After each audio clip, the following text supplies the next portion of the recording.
We have reached a staff-level agreement on the economic policies to conclude the second review of the four-year EFF-supported program. I would like to highlight that the staff-level agreement is subject to the approval of IMF management and the IMF Executive Board in the period ahead.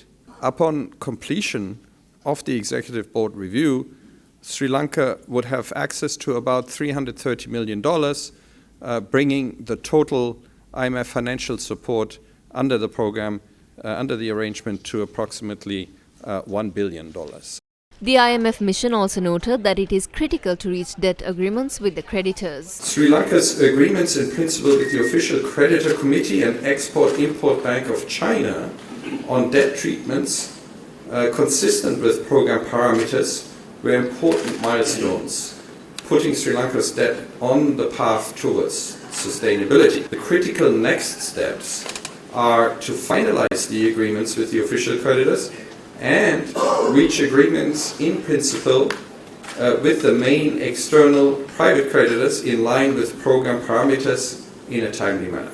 This should help restore Sri Lanka's debt sustainability over the medium term.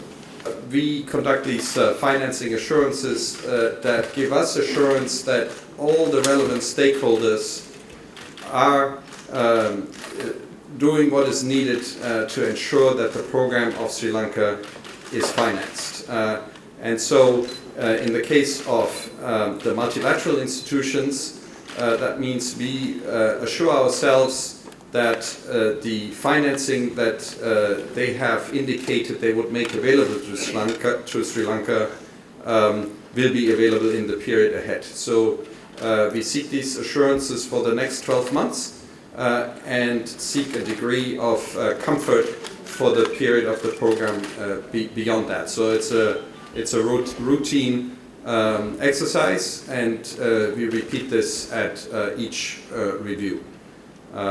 So with respect to the creditors, I would not necessarily agree that there is a delay in the agreements with the official creditors. So agreement in principle was reached between Sri Lanka and the official creditors, both the Official Creditor Committee and also the China Exim Bank late last year.